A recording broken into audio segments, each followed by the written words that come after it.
Imagine taking 50% of your wardrobe and throwing it in the trash right now. Did that thought give you a panic attack, or did you feel a strange, secret thrill?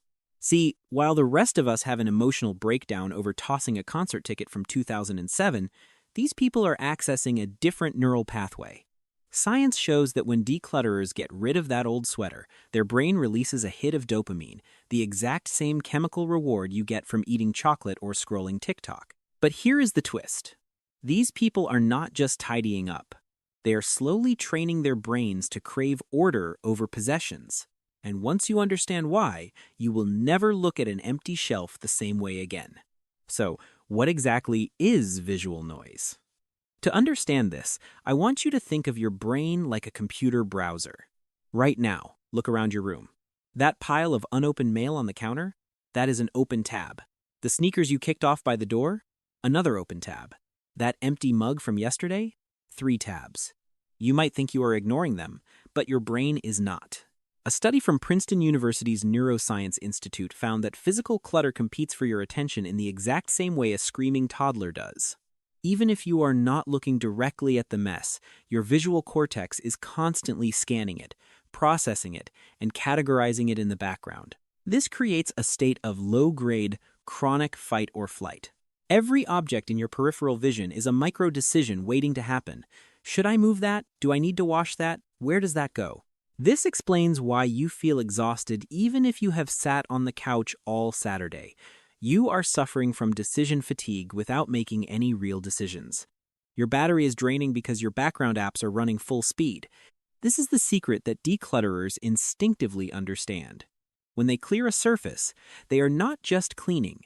They are hitting force quit on all those mental browser tabs.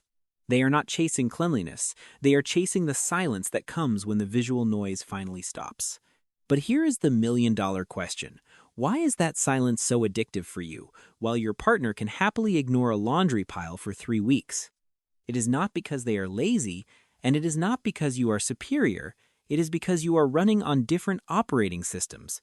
Psychologists map human personalities using the Big Five model. If you love decluttering, you likely score very high in a trait called conscientiousness, and specifically in a subtrait called orderliness. This is not just a preference, it is biological hardwiring.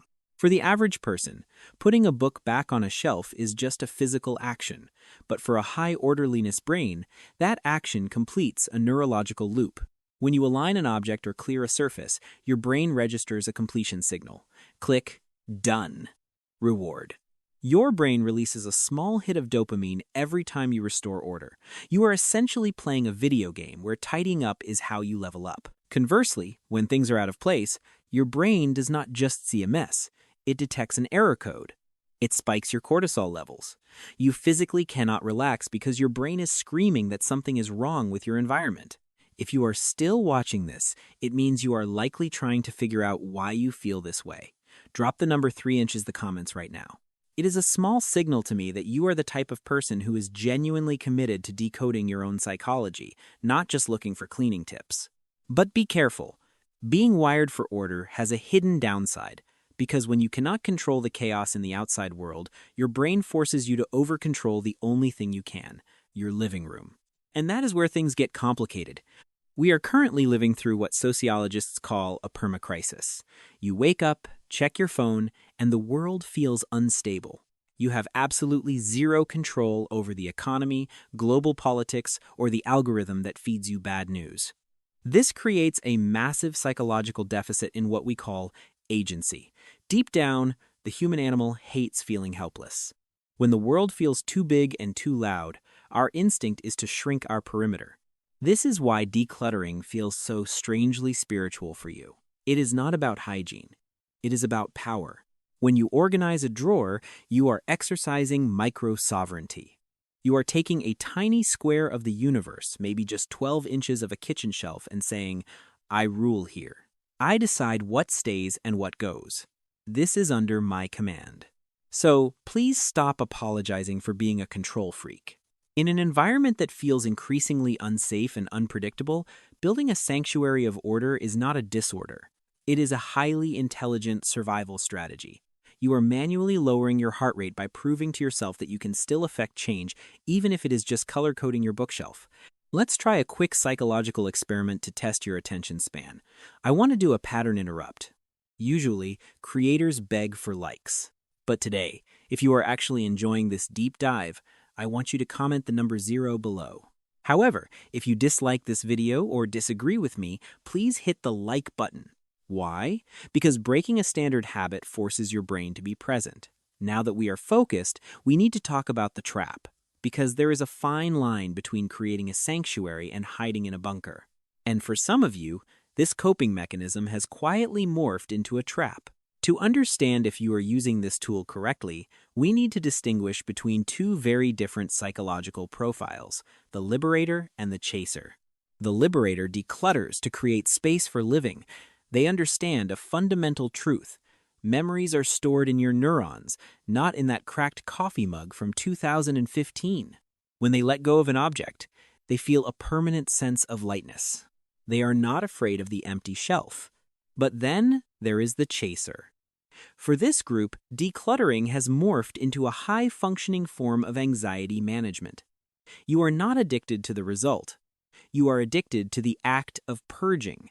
It works like this. You feel stressed about work or relationships. You cannot fix those big problems, so you fix your closet. You aggressively bag up clothes, donate books, and strip your room bare. You get that massive dopamine hit. You feel pure. You feel in control.